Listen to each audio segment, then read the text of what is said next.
Branding's so old school that we just take our diodes and just hold them up to the side of the cow now. Stop moving. We're just gonna hold it up there. Yeah, you got to save that one for the main episode. That's pretty good. Yeah, the El Cheapo, that's the brand I was looking for. Hold that sucker up there. 15 hours later, one cattle done. The El Cheapo, you have to admit, for its era, which was 3 or 4 years ago, was legit. It was pretty And awesome. the price point can't beat. Before we get to the episode today, I want to thank our sponsor, Surf Prep Sanding. Whether you're looking for the highest quality of sanders, dust extractors, or abrasives, Surf Prep has what you need to take your project to the next level. I've been using Surf Prep for a couple of years now and know firsthand the quality of their products. The amazing family who stands behind their brand is by far the best in the industry. Use code MAKERLOUNGE, all one word, for 10% off your order at surfprepsanding.com. Now let's get to today's episode. Happy New Year. Welcome to the Lounge. I'm Matt with Voltner Woodworking and your host of the Maker Lounge podcast. Today I've got a few of my good friends and we're going to chat about what is a brand and find out why or if it's important. Then we're going to talk and answer the question, is it okay to rebrand if your business has changed? Stick around for another great episode. In this year, new year, we're going to see what kind of changes we're going to be making on the podcast. And as always, feel free to join us over on Patreon so we can build a community of makers and support one another. So we're going to hear from these great guys. I've got Steve Mosley with Making at Home, Trey Jones with Handcrafted by Trey, and Nick Poole with Dylan Furniture. Don't be confused. We'll talk about that in a minute. Hey, what's up? All right, welcome. Hey, guys. Hello. So we've got Mr. Steve up here on my top right. We got, if you're watching this over on the YouTubes, well, I'm not sure how it's going to look in the final version. We got Mr. Trey. You never know in these. We'll see. Now I have to do it, right? Yeah. That's right. No, we've gone down this route a few times, haven't we, Trey? Yeah. Handing the cup over. Oh, wait. Although Steve has a mug, I think that all of us have. We could try to make it work this time. He's drinking out of the Workbench Con mug. I think I have about 7 of those. Very expensive cups. Right. We got Trey, Handcrafted by Trey, Nick Poole, Dylan Furniture. We're going to talk about branding. We got a couple good questions out of the pre-show. Yeah, about branding. So if you weren't there, you missed out. Honestly, it was good times. I like the pre-show was fun. I like doing that. The pre-show. I think that's going to be a keeper. It probably won't be as long in the future. I mean, 45-minute pre-show is a little excessive, especially when you don't hit, start 15 minutes into it. I mean, that was really where all the good conversation happened. Was in the first 15 minutes. It really was. You guys missed out. So long ago. We're going to replay it again. It was so long ago. I've napped since then. Yeah. So branding your business isn't important. As we kind of go through this, want to kind of learn about each of your different brands and your strategies. Let's start with the newcomer to the show. So Steve and Trey, you've been on the episodes before. Excited to do this. Nick, yeah, man. welcome to the Maker Lounge podcast. Glad to have you. A Patreon. Oh, he's frozen. Trey is giving you a high five. You better reciprocate, or he's going to do this for 5 minutes. Oh, this is there you go. This is that definitely didn't work out. But moving on. That did not work out. Oh, nice. So, got to up your brand. You're not moving. That's why it's that's why I'm frozen not on my fidgety, screen. So that's great. Nick, you've got the floor. Yeah, it's an ongoing story to tell. So to clear the confusion, and most people have heard this that really know me, but I did photography in college and out of college, and the name of my company was Nicholas Dillon Photography, which is my name. And when I started carpentry, I was like, that's a mouthful, and Nick doesn't really sound good with anything, so I did Dillon. And Dillon Furniture. I was like, man, that rolls off the tongue. I like the sound of that. And even the look of my logo and everything, I liked it. And I've kind of kept that same look of logo, even from the photography business. And so, yeah, now I get a lot of emails to Dillon. And also when people meet me in person, customers, they're like, so who's Dillon? Like they think they're not talking to the guy. I'm like, well, that's me. Right. Yeah, that guy. Well, see, that can work out to your favor. You can be like, well, I'll speak to my manager. So he said, sorry, we can't do a lower price. I'm sorry. Yeah, exactly. In fact, he said charge you But more. I think the interesting thing and the cool thing about you coming up with this idea of having the podcast about rebranding, I've actually completely rebranded stuff within the last year from Dillon Furniture. So when I first started out, I was doing just a lot of tables and headboards and that kind of stuff. And so I just went with furniture. But I have a hard time saying no to stuff, and things have evolved. My skill set's evolved, and I don't really do a ton of furniture anymore. I still do some, but I do a lot more custom finish work, cabinetry. If you've seen lately, we've been working on a duplex. That's a duplex we've been working on that's got alder everywhere.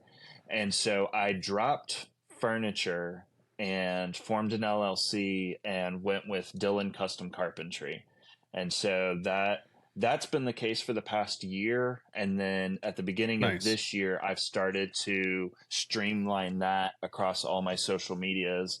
And so I recreated my logo, and then I even started a branch off of that called Dillon Designs for all of the laser stuff. But one thing that's been important to me in terms of branding is all of that looks the same. Like everything's seamless from one logo to the next, even from the Dillon Furniture logo to the custom carpentry to the designs. Everything flows together and looks the same. It's distinguishable, but it's the same, if that makes sense. It's so good, I didn't even notice. Yeah, right. Yeah. Did you guys notice? So I did notice the name change. Yeah. Well, and I haven't pushed the name change and publicized it much yet. I've been doing a lot of the design work, and I used to enjoy doing websites and all that kind of stuff, and maybe I'm just behind the curve, but it is awful. Oh, you're getting old. How do you push this button? I don't know what to do here. That's right.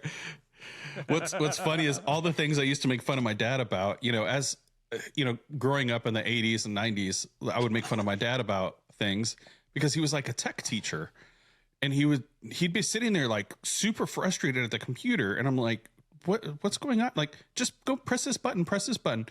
Oh, it shouldn't do it that way. And I'm like, Dad, like, this is new technology. Like, you have to learn this stuff. But now I'm finding myself in the same situation. Like, as you noticed in the pre-show, I'm like, what buttons do I push? So to give you kind of an example, I do this all the time. What am I doing here? I don't know if that is.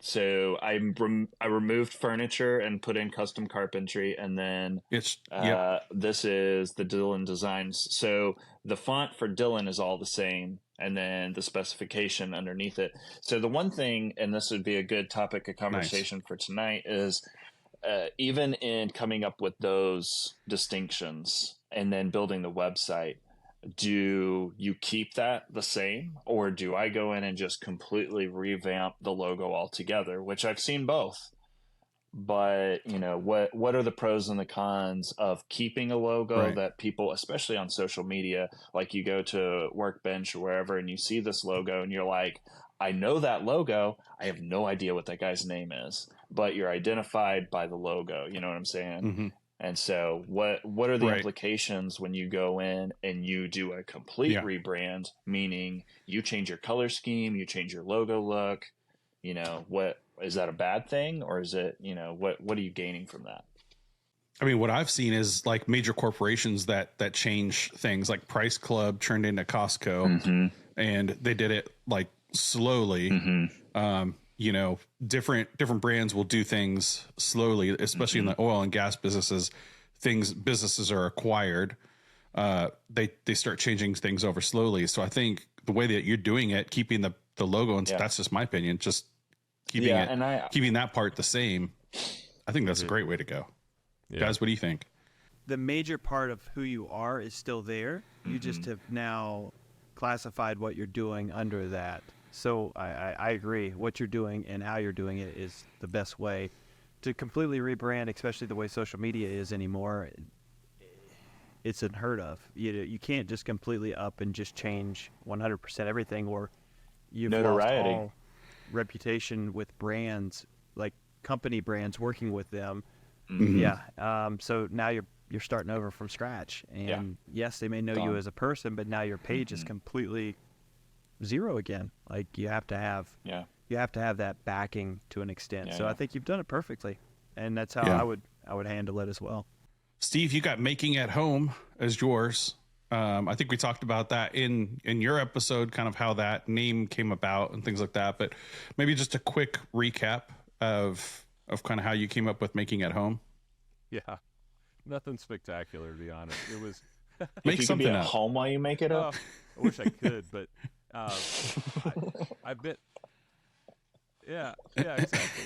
Well, I'd been. Doing, I'd been doing like tutorial stuff on Instructables and had a few YouTube videos out there, and then I was gonna sign up for Instagram. I was like, I should really come up with a good username handle, and I wanted to make sure it was available on all social media that I planned to be a part of, and a web address URL was MySpace.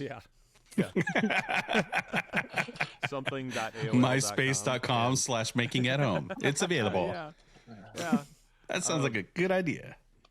And I was, after a couple weeks of just trying to come up with good names, I hate to say it, but Making It Home was the only thing I could find that was available on all the social media.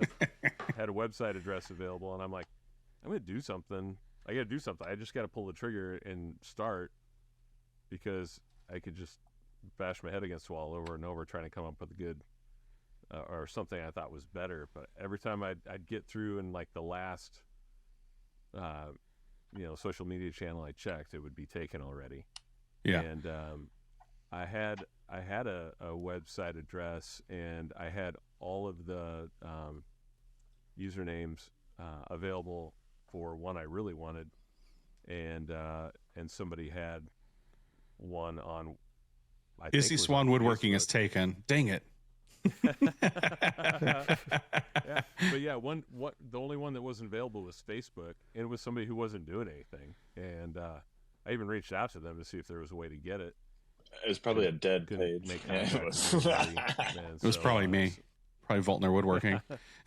That guy never checks his Instagram. Yeah, a bunch of cyber squatters. And so I finally was like, man, I got to do something. So I went with Making It Home. And I've never been thrilled with it. What was the name, if you don't mind sharing? It was Build and Create. I like Making It Home, personally, because I mean, it basically encompasses what you like, how you started, and what you do. Yeah, and stuff. Do you guys get? Yeah, it's a variety of things, right? Yeah, it's very interesting. Because this, I mean, the way you're speaking would have had to have been 10 years ago, right? I was the one that brought up MySpace. I mean, that would have been 20 years ago, Matt. Well, I know. I mean, MySpace. Well, I mean, that's old, but. But what I'm saying is, like, that all would have originated back on Instructables, which, I mean, at least I was on Instructables that long ago. So it's like, I mean, that would have been a long time ago. It's amazing how now it's saturated, so usernames are all, thought of, taken, unless you've done something creative with your name, sort of hint here. You joined in 2014, so that was That's- 10 years ago. It's interesting. Yeah, I think my YouTube account Nick is our resident research on Instagram. analyst. So on Instagram. Yeah, and on YouTube, I think I've been on YouTube, I don't know, 15 years or so. But yeah, one of your first videos is about a project that's right behind you in the backdrop. yeah, right there, Yep. that marble track. Yeah. Nick was asking if you're going to turn on your Rube Goldberg machine when you got up a No. few minutes ago. No, nobody wants that we want it- distraction. We want to hear it in the background. Clickety the whole clackety, time. clickety clackety. Yeah. See your Matt was marble worried about fall a off pin in me. clicking. Yeah. Yeah. I'm going to do this until you turn it on. Yeah, it's pretty obnoxious when it's going. Yeah. Yep, Nice. Yep. The visuals don't work with the listening audience, but that's fine. That's why you got to head over to YouTube. That's right. Yeah. So but no, I wish I had a better explanation for how I came up with it. But I spent a ton of time doing searches on all the platforms and whittled it down. And making it home was by far over the couple of others that I had that were available, just better by far. But I just couldn't come up with anything. I'd still like to rebrand, but there's no way to go through and find the same available good username that's on true. any of the social media or all the social media channels at the same time. I just don't Yeah. think it'd be possible. And you can change, I think like on YouTube, you can change your username once or twice. And Yeah. a few of them you can do that. But I like making it at home. I don't know, at this point, I don't think it's probably a good idea. Yeah, it's you. I mean, at this point, it's you. There's no point in changing it. Do you guys ever Yeah. get notifications like in your AirPods or whatever whenever Steve messages you and it's like, McKinnon Gahoma sent you a message? And I'm like, Oh. who? Yeah, it's McKinnon No, Gahoma. can't say it. McKing, I like that. Sent you a message. I was like, That's your new name. I can't wait to have you back on dude, stage. I'm going to audio record that. I'm going to have Nick do your intro. Yeah, no doubt. Oh my God. McKing it Yeah, all. in fact, I just looked it up. I joined Dang, YouTube yeah. in March of 2008. So Yeah. a long time I ago. think- but So you invented Mark YouTube. Spagnolia, how you say his name? Yeah. He started like 2006 or Spagnola? 8, something like that. He's been on for Yeah. and if you go back and look at some of his first Yeah. videos, he's a Yeah. baby. Man, it's crazy. Right. Yeah. Oh yeah. Yeah. I started watching him kind of when I first got started. Him and Anna White Yeah. were like Yep. the two channels that I Oh, just binge watched. And But no, I used to enjoy. Mark's had all his lives. I would log in all the time on those. Yeah. I even have one of his Mhm. original canvas, not even like a leather, but the canvas aprons. Oh, nice. Like when I first Wow. started. So yeah, like he was like one of the original entrepreneurs that I enjoyed. Just to watch some of those guys grow from like obvious, nobody just popped up a YouTube channel and now like they're the kings of the industry, you know? right. Yeah. And not doing anything what they used to do, and that's Oh, no. what's Evolve. crazy. Yeah. I mean, it's just Pivoting and Yeah. Mhm. I early on I ordered one of his mugs, one of the Wood Whisper mugs, and they were just started doing some some merch and stuff like that. So it was like brand new. The mug got here, I put it in the dishwasher and like all the stuff like Oh no. drained off of it. It was like all smeared. It was like ink and stuff like that. That's Got why it needs to be etched. So yeah. yes. Contact one of the three of us, and Right. we'll get you one. Hey, when you etch it, it won't wash off. They will Yeah. not. You have a Good better point. chance of throwing it on the ground. But and now doing look how all much this. merch that guy has. I mean, his empire yeah. is definitely grown It's in wild. and his He's done knowledge very too. well. Yeah. So Trey, so basically I want to talk about the origins of our business, and then I want to talk about kind of rebranding and what you would do and stuff. So Yes, sir. the origin, handcrafted by Trey, is actually kind of what got us to start talking about this. Originally we were kind of having a text group chat, and was like, Yes, actually, sir. this sounds like a good idea for a new year, new you. New year, new me. New me. Well, sort of. The grand scheme of things, I mean, if we go back to the original, kind of like we're talking about everybody else, I had been doing woodworking for a super long time. I should say super. I was doing it for a while. And then one Christmas, Alexis got me a branding iron that actually from Rockler, Oh, yeah. has a generic handcrafted and then had the name. So I was using that and I was, branding all over my stuff. And then I was like, I need to change my Instagram handle to something different than my username that I created in 2005 or what, whatever it was. I don't even know now. So whenever I did it, Nick, get on that. so when I said checker. 05, that's back in Facebook days, but when I did it, it was one of those things that I had to change to just get that branding. I mean, we've all talked about it. Like, you have to brand as soon as you make that switch. You have to brand instantly. Like, you have to do it. Like, it doesn't have to be perfect. It doesn't have to. You have to do it right then. Like, and then start it. You can always change, but you have to start something. So that was when I instantly did Handcrafted by Trey. I kind of mimicked that, and then it was Nathan. I'm going to butcher his last name. Tishner. It used to be in our group, or So he helped me create the logo, and that was also 5 or so years ago, and At least. it's just kind of stuck. Nice. Granted, since then, as we all talk about, and as Nick was talking about, the changing of hands, like, I've moved away a little bit from handcrafted, Laser as we crafted, all CNC get crafted. CNCs and so now it's the base of the company that I have is still handcrafted by Trey because everybody still calls me short handcrafted, so I can't get away from that so much. Handy by but Trey. we may be able to shift a little bit by lasered by Trey, arcades by Trey.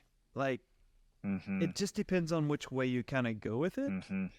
That we could kind of spin it slightly, but the base of the company still has to be handcrafted. We can keep the logo, we can keep everything. We can change that first name a little bit, in the grand scheme of things. But I always be handcrafted by Trey because you just can't get away from it, or you're losing your company's notoriety and everything else with your brands you're working with. One of the things that I've seen companies do on a more corporate level is they'll initialize, and it's like you go and you look to see like who they are, and like that name is actually still the same, but they are going by some kind of an abbreviation of some sort. And so I think even doing that can give you that freshness and that newness, but also allow you to pivot and provide like, that same notoriety that you've always had, because you're not dumping your name or your logo. You've just rebranded it and retouched it up in a different way that becomes more relevant to what you're doing. Yeah. Certainly. But then if you think of it in the grand scheme of things, the rebranding in your case is one thing because it's not furniture. You do a lot of carpentry now. Like you've kind of walked away from doing the in-house stuff to doing in someone else's house. Right, I don't know how to really word that, like off-site or on-site. Mm-hmm. So for me, it's still the same because I'm still doing it here. I'm not like I'm really trying to push it on somebody else. It's, I don't know, it's slightly different. I'm in a different world because I wear a lot of hats and I don't know how to. Well, I think like make it you all were work. saying, you're shifting away from like stuff that's more handcrafted to, you're working a lot with CNCs, lasers of you've got what, 1,700, is that right? 1,800 lasers. He sold a few, I think. Oh, okay. Yeah, Yeah. I think we've flex. agreed that I have one for every day of Yes. the week that I could just. He has more play lasers with. than underwear. We'll just leave it there. That's it. Yeah, that is probably true. So while And they each have the same amount of holes. You're yeah. Hey, Chris, I just got the dad gift, so Christmas happened. Okay, good. You know, Yes. I did get a few new pair. Yeah. Okay, so he's evened back out. So you've seen that meme, changing of the guards the here. guy, the guy standing in front of the Christmas tree with his holy underwear, and he's like, "Come on, Christmas." Come on.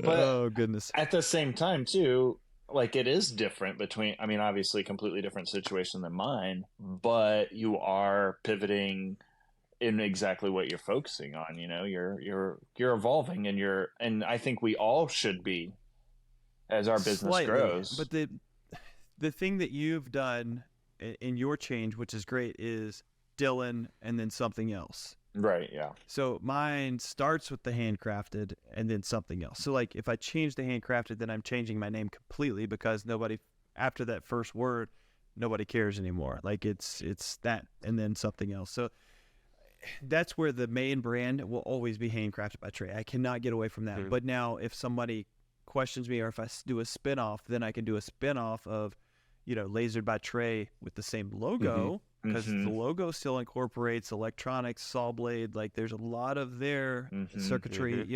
There's a lot of in the logo that tells a story, but the wordage isn't all saying. I know we kind of everything. workshopped that. Maybe you just say by Trey, and then maybe you do all that kind of stuff. I'm now, as we're talking about it, I'm thinking you could just do crafted by Trey, and that could be more your woodworking stuff, right? Because I think that still goes along with, crafted by Trey. You could still craft with a CNC laser and that type of thing. But then if you wanted to launch a separate channel for like your electronics and stuff like that, you could then do that. You could do like, I don't know, fill in the blank by Trey and separate your channels. Because I know a lot of the times YouTube specifically, they don't know which audience to serve your content up to if you're doing multiple things.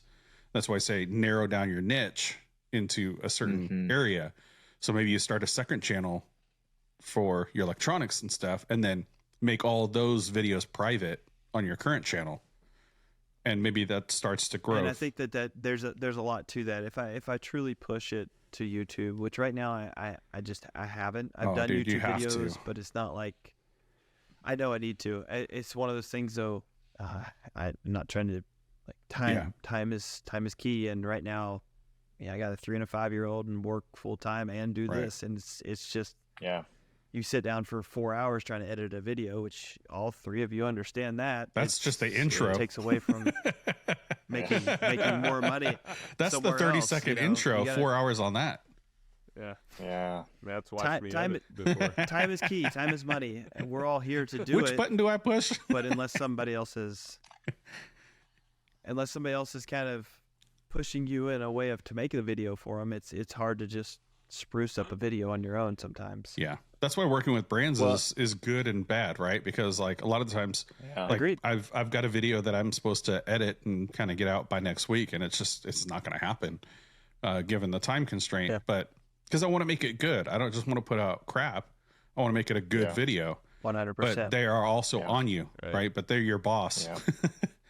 Yeah. Right. Yes. Mm-hmm. No. And they're requiring it. So that's where you sometimes have to make it. And it's like, yeah, this is fun for a little bit, but then at the same time, like, now this really is a serious job because somebody else is paying you and you have to do it. Yeah.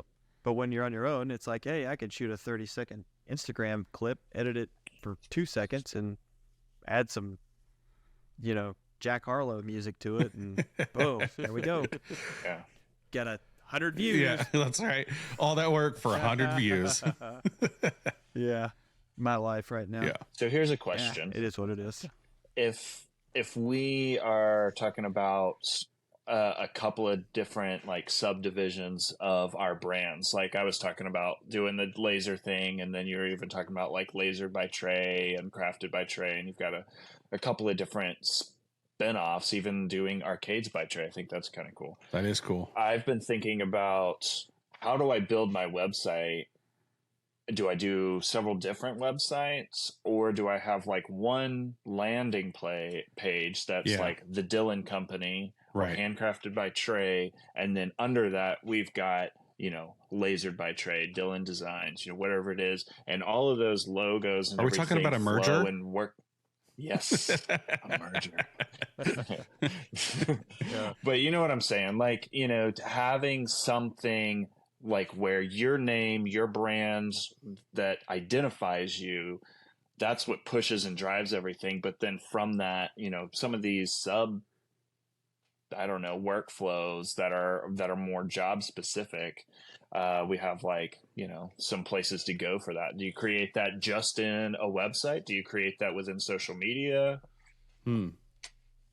Thoughts about that? I think your main, just sort of like you're talking about, I think your main website drop has to be Dylan, whatever Dylan Creations or Dylan something, whatever that main Dylan drop brand. is. And then right on there, right on there you have your 3 huge logos that are telling the story. Yeah. And they can click that.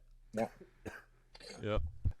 I like that. Well, and that's kind of what I'm thinking even for Trey, because that's what I've been thinking about mine. Trey is dying. As he dies, I can say whatever I want because he can't defend himself. It's too bad Alexis is on her way to Houston right now. Yep. Wow. But To 1, kill you, Matt, and then 2 to help pick up heavy furniture for Nick. Yeah. So, I think even for Trey, you could do the same thing. Have Handcrafted by Trey. Yeah. And I think he could even, we've talked a little bit in texts and stuff about abbreviating that to HCBT or HBT or whatever. See, I don't think that works as much, What? personally. Yeah, and I think he's right in that. Like that actual name, I think, is what holds that identification, I guess. Yeah. So to speak. Yeah. He's just restocked his mini fridge. So Steve, he's handcrafting his gravestone. Steve, if you started doing work that was outside the home, would you consider rebranding, or would you just kind of keep making at home? I do projects for some people locally that end up in like a distillery or other places, and I guess I never gave it a thought about rebranding for, to give people the idea I'm doing stuff for businesses because I already do. Mm-hmm. I don't know. That's a good question. So, But making it home doesn't really classify what you're doing. I mean, you could make furniture. Like it's very broad of what it sounds like. So when you think of it, you don't think of one specific thing. You think, hey, this guy's making something. He may be able to make me a sign. Right. He may be able to make me a bed. He may be able to make me a tumbler. Right. Yeah. Make me heck, he can make me a wedding cake. I don't know what he makes, but at least it's like open to the world of making well, something. see, I've got Voltner Woodworking, and then I started thinking about I'm starting 3D printing stuff, and I've got some stuff that I can't wait to. I haven't even told you guys about some of the stuff I've got. But I'm like, now the woodworking part, if I start making things out of other mediums, does the woodworking even matter at this point? But I mean, I'm going to keep it. Right. Yeah. You just kind of go with the name, just the last name. Well, and I think in y'all's case, like making it home and Handcrafted by Trey, like even those are broad enough that nobody's going to question that. Like if Steve goes in and I don't know, completely redoes the distillery and LEDs and all kinds of stuff, nobody's really going to be like, why are we doing that? But when I come in and I do a pergola for somebody, or we're doing their trim of their house, they're like, furniture? Why are we hiring a furniture company to build our fence? Right. And so that's when I answered that enough times that I was like, okay, there's enough confusion in the brand that it requires some rebranding. Yeah. To become, and I think if you get to that point, that's when you need to really consider that.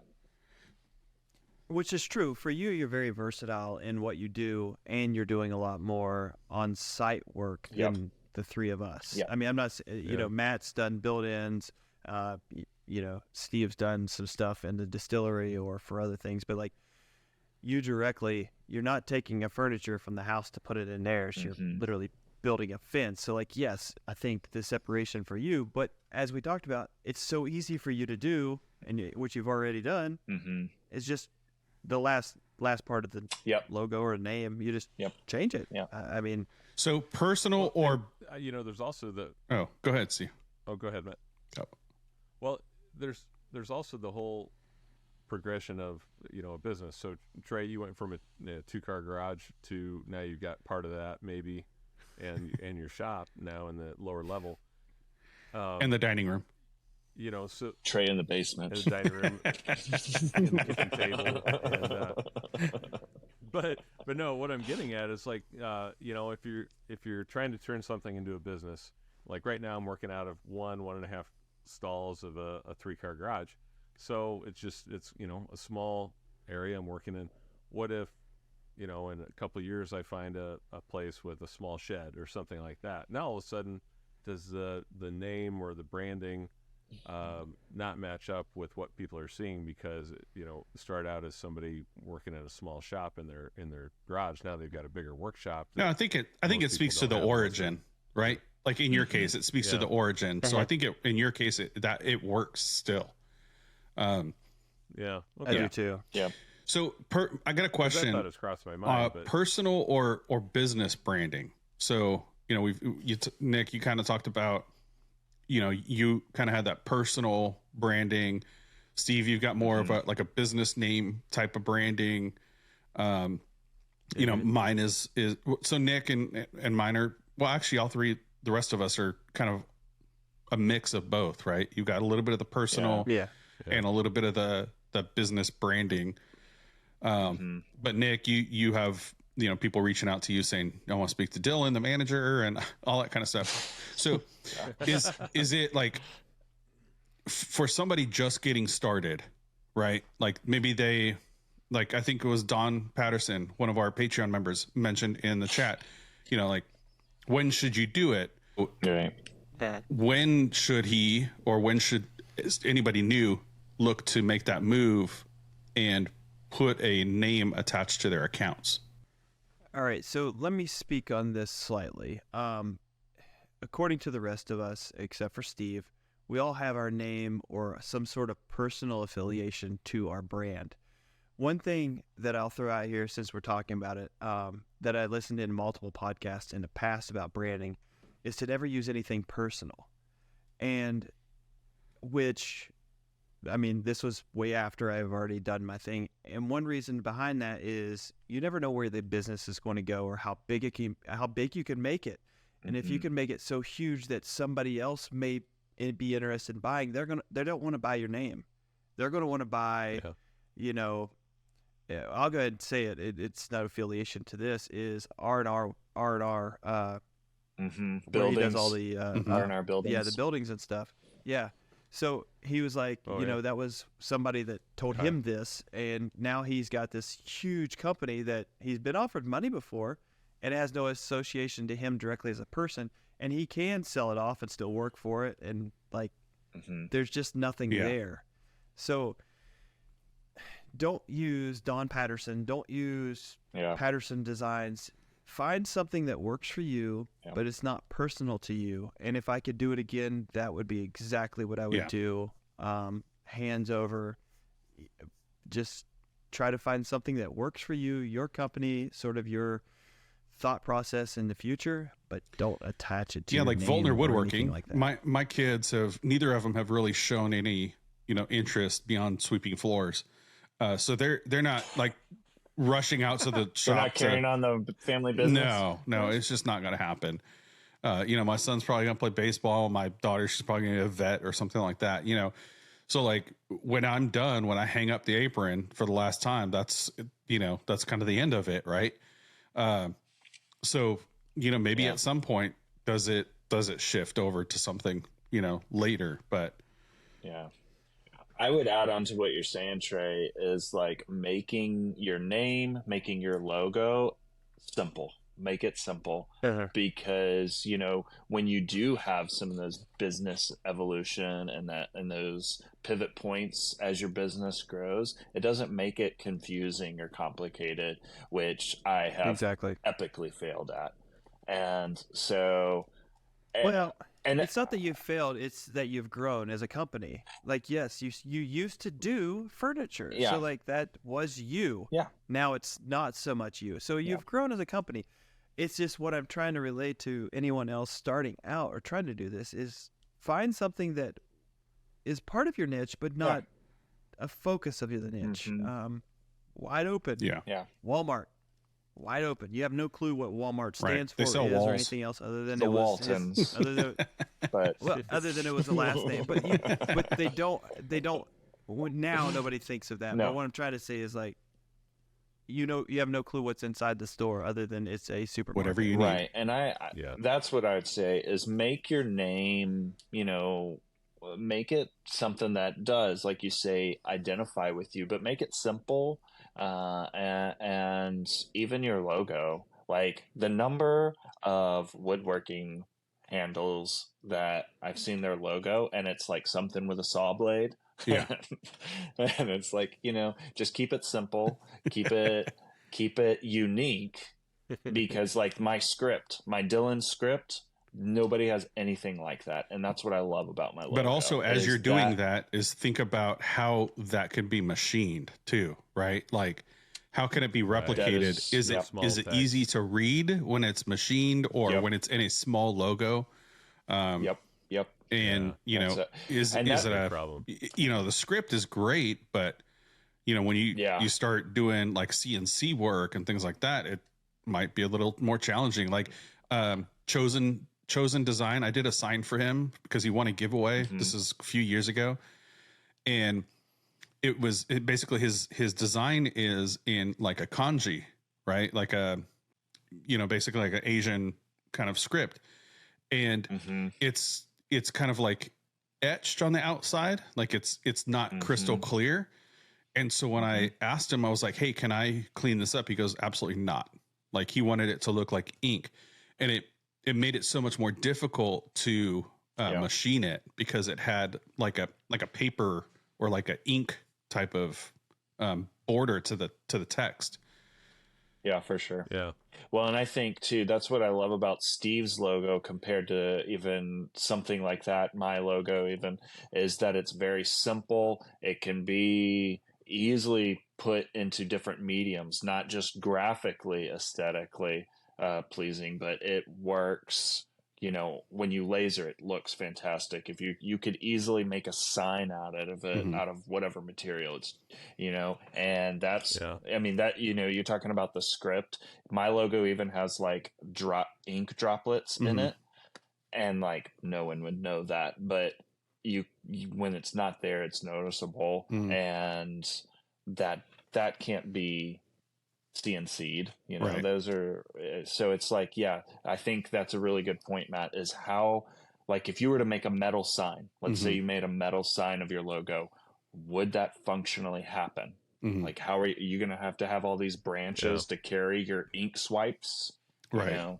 That's not going to look good. It's not going to work well.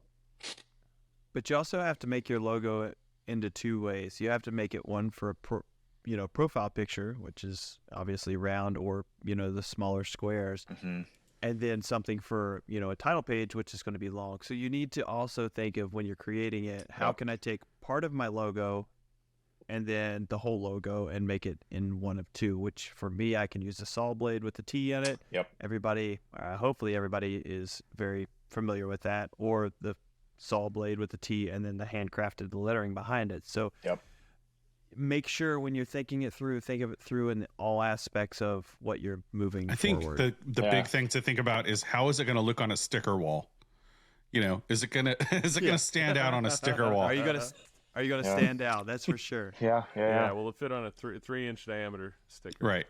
It'll still be readable. Sticker mule. Yeah. Well, 100 for $20. Yeah. All of our That's discount true. codes will be in the show notes. You just pick one. Well, I mean, proportionally, I mean, it is tough if you have a really long or a really tall logo. Like a really long one, it's hard to put on a cup, Right. Because it wraps around the cup. You need to carry Or it's around the really Stanley tiny. to fit that logo. Well, and I like Well, that. that that is part of my problem. When you add my entire name, it's really short, but it's like super long. So like that's where So like when I do it on a cup, most of the time I have to run it up and down because it is to make it wide enough, without it blurring together. But that's where you But use the yeah, saw blade and the T, right? Like you have that for distinct. yes, for a lot of things, it just depends on the Yeah. situation. But Yeah. if we're talking about the whole logo, Yeah. you just think the whole thing through. Yeah. Like it's not a spur of the moment thing, but yes, you need to come up with a name right now. Yeah. That's all I say. You need to come up with a name, change your Mhm. logo. If you're starting to push for followers, that's what you need. I'll to give a do. shout out to Yeah. a guy who Or- does one guy that did my logo. He did a what they call a lockup, basically. So the design that Voltner Woodworking that most people are familiar with, the saw blade with the American kind of Texas logo on the inside, is just one of like 4 or 5 different designs that all kind of work together. So if you can afford a graphic designer to kind of do something, I traded a farmhouse table, which, I mean, for the amount of work that he put in and the amount of work that I put in, I think it was a pretty good trade.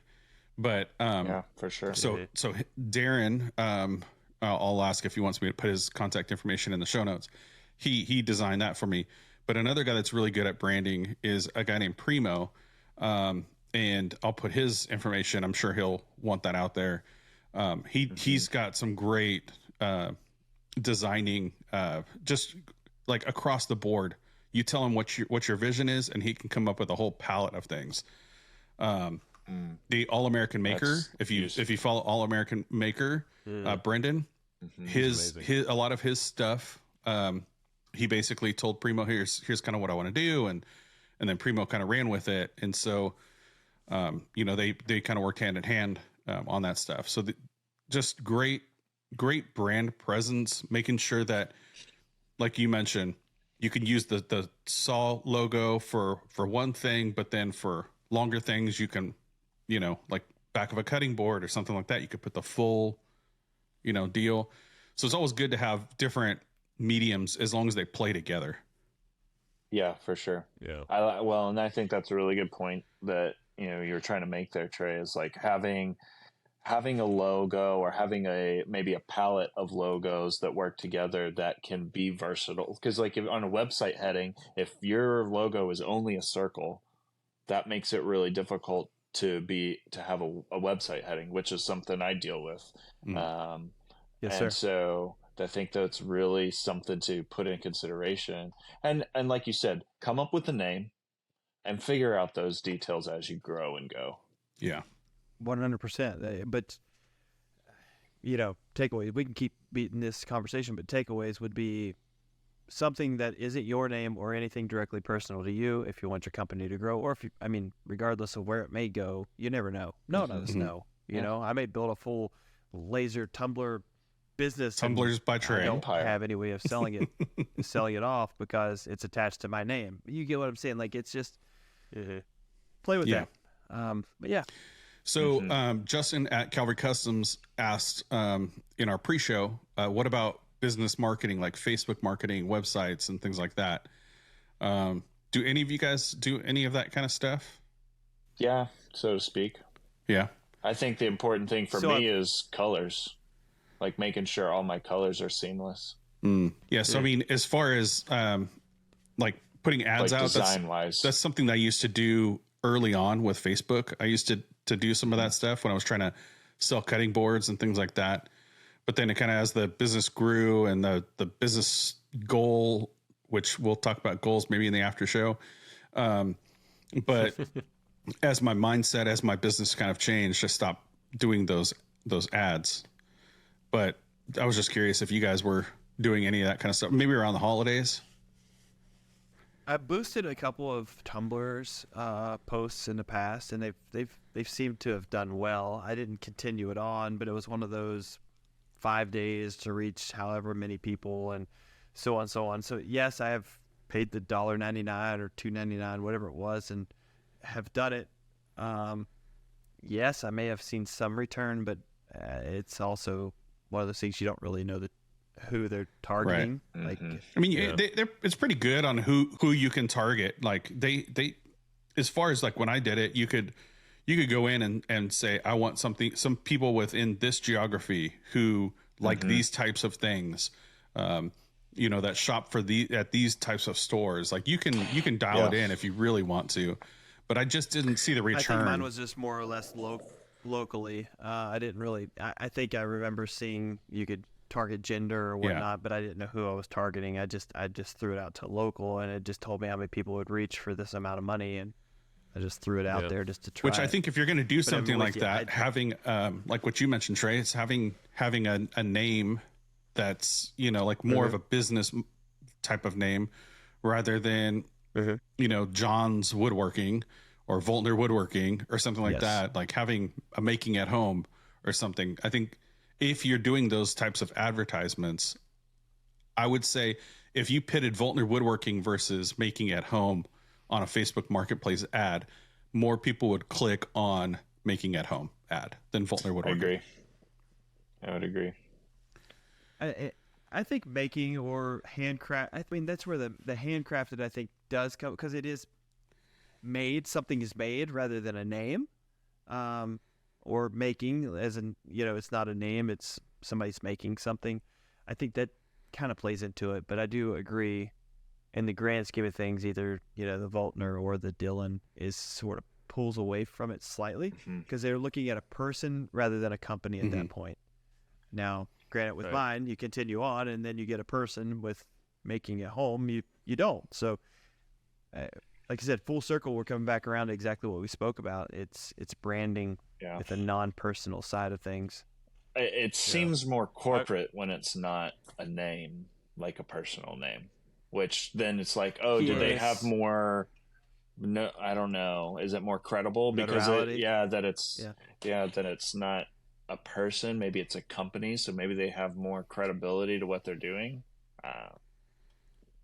Yeah, but I agree. I've never really felt like making it home sounded like a company. Yeah, I think it does and it doesn't, right? Like I think it goes back. It's both ways. I agree, but it's not a personal thing. It's not like just, you know, Steve Mosley is building something for you. Yeah. Like it's hey, well, and making it home is too long. Now there is something to be said about having that name attached. So like if you may have seen me switch maybe about a year ago. I used to have the logo for my profile picture, and then I put my face, and that was before you had to pay the $15 a month or whatever to get a check mark.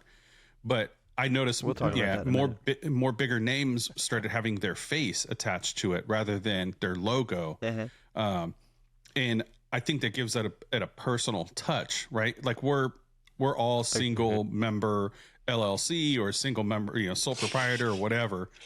So we're not necessarily, you know, we're not employing other people, right? So we can have our face attached to our account.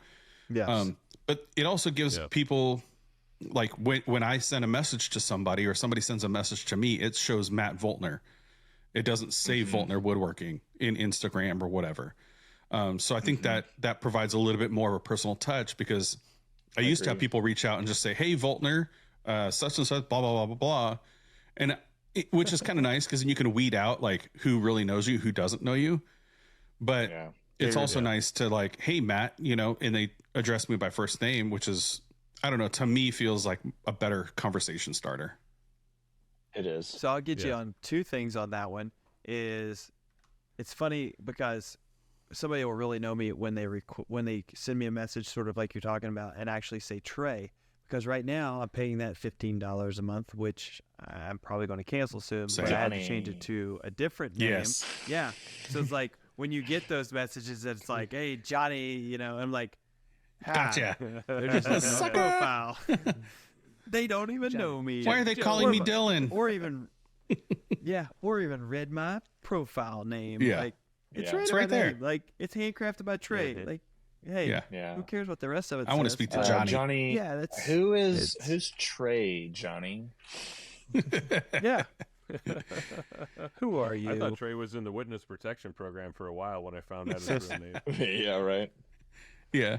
I live a very secretive life. Well, kind of going back to what you're talking about as far as advertisements and that kind of thing, I think you're right with that sense of like a business name versus a personal name. If I'm looking for like a product, especially like the tumblers and that kind of thing, it's like, do I want this from Joe Blow that I don't know that's probably doing out of this garage? Or do I want it from the other guy who's also doing out of his garage, but I don't know that. It could be done out of a factory, and to me, it feels like it's higher quality. Mm-hmm. But when I pushed that personally, and I misunderstood your comment before when I was talking about like websites and stuff, but like pushing ads and that kind of thing, I did. I mean, I kept it a pretty small circle within like our local area, within probably like 15 miles, and I ran it for like 6 months, and I think I got 3 jobs from that. Yeah. Well, I think it could go either way, right? Like you're having a name attached to your business, it gives it that personal touch. And if you're doing handcrafted items, people are willing to support small business, right? For sure. So Yes. maybe you I do can agree with charge that. a little bit more. But then also, if you go by a business name, they're expecting a faster turnaround. They're expecting maybe a lower price because you're supposedly mass, selling these types of things. So I think Right. I'm kind of backtracking. I like Voltner Woodworking, Slightly. basically, because it has both. No. There's nothing against Voltner Woodworking for what we're Right. doing. And I agree with everything that you're saying, as well as flipping the script on this whole conversation. I still stand behind not having it a name attached to it or a direct niche. So it's hard to say. But I still stand behind what I have said on the other things. I will You're not say taking the that bait? when you're talking about like custom woodwork, if we're doing like a custom built-in or a piece of furniture, then yeah, I want the guy that I know, maybe he works by himself or him and one other guy, but that dude is skilled and he pours it, it's him. And so, yeah, I'm going to support him because I don't want something that's mass produced and quality is, crap. And so it just, at that What did point, IKEA ever do to you? Handcrafted. Yeah. Bust my knuckles as you're trying to screw the garbage together. Yeah, I have tried to get my hands on their hardware though. Some of their hardware is super impressive. Some of those connectors.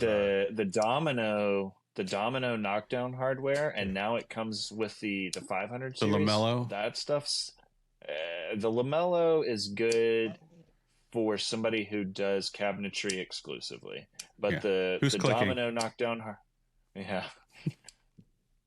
you the clicking? domino hard. Go Is ahead. it still clicking? Go ahead. Something domino- wasn't me. Everybody's hands. Everybody show your hands. Always had of them. Always had them. The domino hardware is so versatile, and so that's where I think it's a big deal. Yeah, for sure.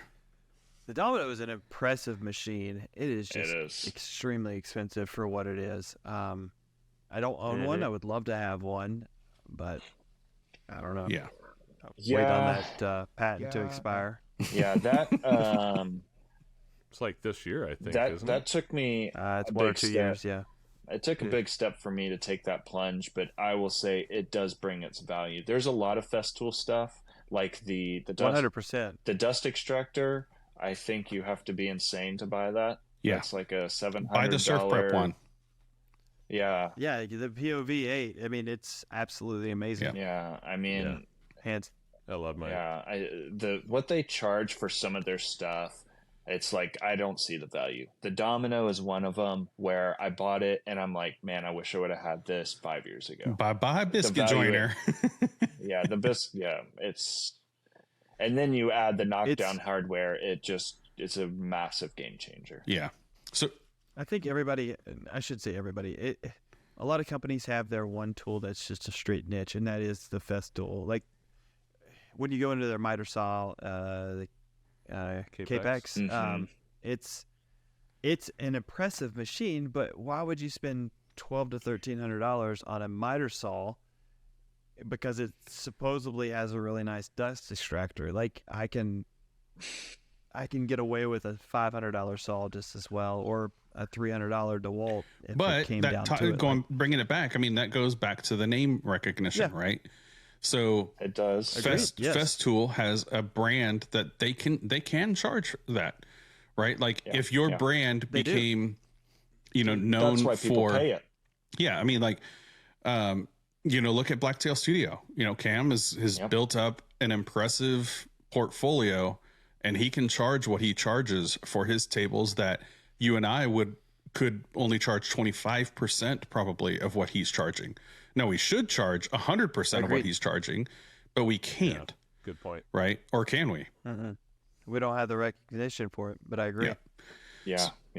So Festool has built up a market with their name and I am not knocking Festool or the tools. Absolutely. I love. They're all quality. Every one of them. High quality. It's just when you come down to something that will reproduce the same result outcome. Yeah. Well, like SawStop, right? It's SawStop has a patent. They can charge essentially for that patent, which also is coincidentally is expiring. But and they've cornered the market, and people are willing to pay for that safety, not only the safety but the brand recognition. Yes. Right? Because they're well known. I did buy into it for one of two reasons. One, for me, obviously, for safety. Yeah. And two, because I got kids. I mean, the kid aspect, if you throw that in there, it's worth every penny. Yeah. And that's a different game to me. That with the SawStop, that's a completely different thing than even like the Capex. I mean, I don't know if y'all have seen the Brian Ringgold bit where he's talking about selling refrigerators, and he's like, this refrigerator keeps your food cold for $500. This one, food cold, $1,000. This one, $1,500. Right. Keeps your food cold. It's like, okay, at some point, some of these tools, while yes, Festool brings untouchable quality. Yeah. At some point, it's like, is it really necessary to have only Festool in your shop? And I don't think so. That's where people get stuck on a brand. Yep. Which is good and bad. It just depends on which way you look at it. Granted, we're all stuck on our own handless platform drill or cordless drill platform. And we've stuck on that because of a battery aspect. But like when you get stuck through your whole shop on one thing, I think you're not buying the best tool for what there is at the price that you can find it for. But is it like having the Tesla Flex, right? Like where the Tesla will get you to point A to point B, right? A Ford will get you from point A to point B. Now you don't have to charge it in the middle, but exactly. But still, like you see somebody driving a Tesla, and I think our brains instantly go, wow, they must have good money, or they, they look at the finer things in life or whatever, and here we are driving our Chevys and our Fords or whatever. But I think there's like a status too. Go ahead, Steve.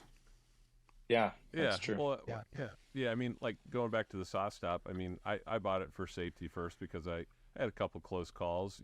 We tend to work in the shop late when kids fall asleep and that kind of thing. And finally, I was like, I got to do something. I only have to make a mistake once, and it pays for itself. And potential lifelong changes. But I think like most people find out that the quality of the saw is amazing, not just the safety aspect of it. It really is. The Festool stuff. I mean, I'll see videos on how to use a certain tool they have, and I'm amazed at how many different things are built into those machines that certain trades might use a majority of those, where I might only use one or two. And but when it comes down to it, if somebody's spending a bunch of money to outfit a full shop full of Festool, they're the ones buying it. I'm not knocking anybody that has it or wants to spend for it, because I get it. I'm not. That's not where my conversation is going. I'm not knocking anyone for buying these things. No, I'm just saying that. For me, I'm not going to fill out a full shop of Festool, because I know for me the price point of certain tools is going to do the same thing at what I need at a lot less price. what could we incorporate in our brands that we learn from the Teslas and the SawStops and the Festools? Kind of as we go into 2024, what could we apply from those things into our own personal brand? I definitely want to we'll talk about goals and do a little bit of an after show. Well, one thing I'll tell you, or what I take away from, let's just talk about Festool right now, is Festool never has a discount, never has a sale. They never cut their price. Like, it is what it is. You want it, you buy it. If not, walk away. And I think that alone, for a brand or a company or any of us starting out, don't drop your price to make a sale. Yeah. Like, if somebody's like on the edge, they'll say, hey, I'll take $10 off, to sell it. Like, stick to your guns. If they want it, they're going to buy it regardless. Like, that's so.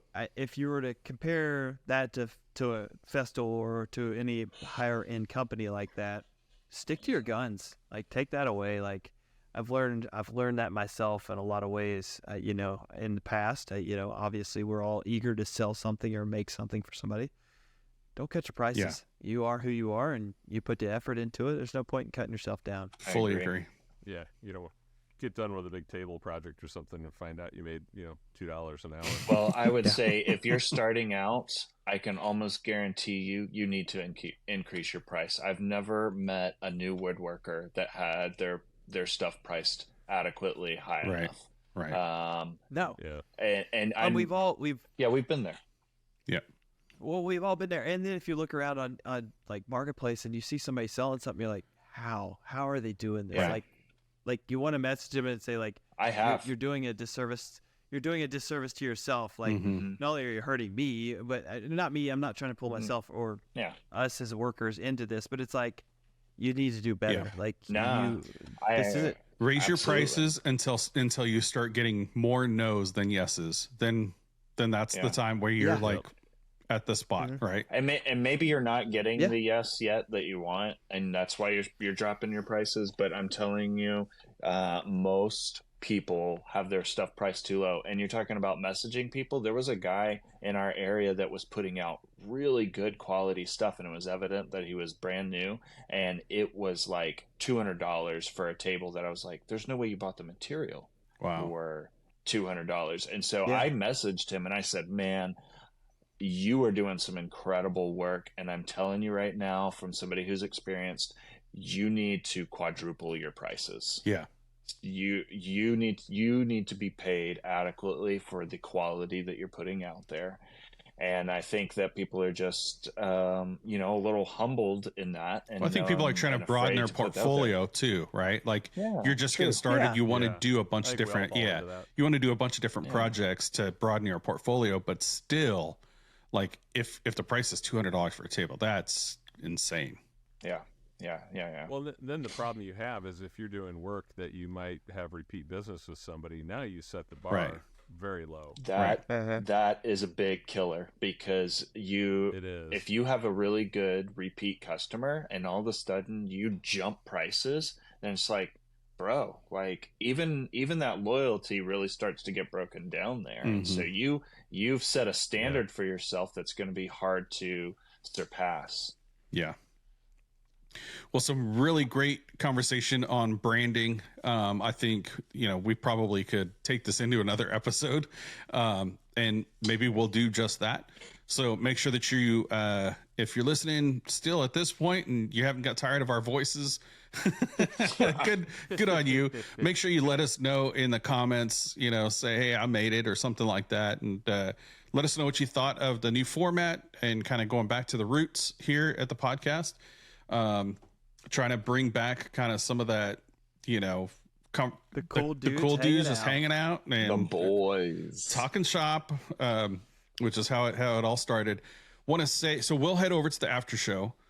We weren't going to do an after show, but I think we will do it, because I want to hear what your guys' goals are that you wrote down in the last hour and a half. Because it's only been 2 hours. Right. Want to say thank you to our patrons. We've got a number of top tier patrons that I shout out at the end of the episode. Bailey Thompson, Brent Jarvis with Clean Cut Woodworking, Corey DeVole, Dave Garcia, Don Patterson, Jimmy McAnally, Jimmy Justin with Calvary Customs, Mike Holmes, Nick Poole, who's here, Ty with Shock the Fox, Victor with Whim Design. Those aren't in any particular order this time because I grabbed it right before the episode. Yeah. Cool people first. Don't let him fool you. Yeah. So if you want to be part of the Patreon group, head over to patreon.com/Maker Lounge Podcast. Also, huge thanks to our sponsor for this episode and pretty much all the other episodes, Surf Prep Sanding. We're all big surf prep people here on this podcast, and reach out to any one of us.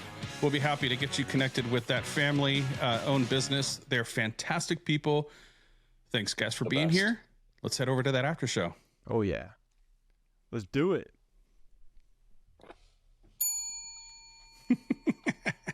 Come on, Steve. Where you at? A little delayed.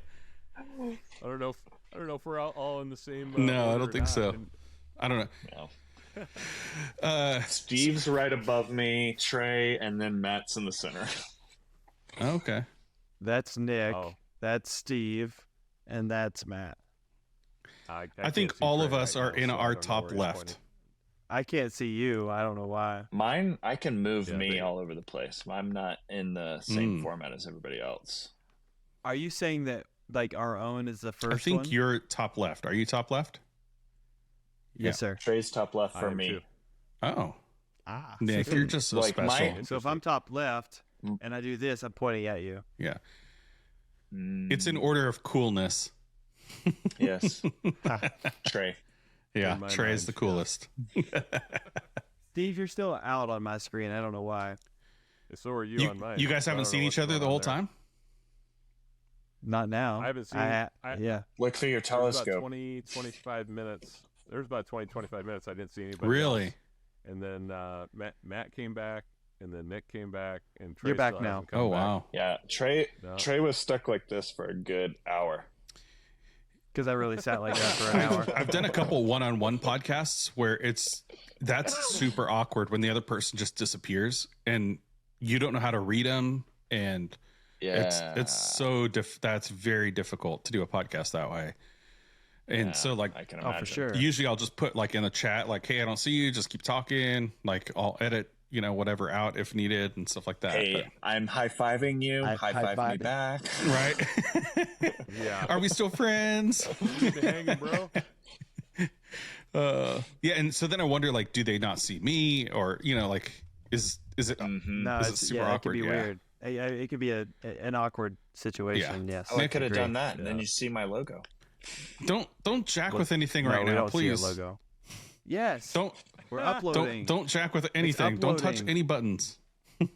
We're going to the cloud, man.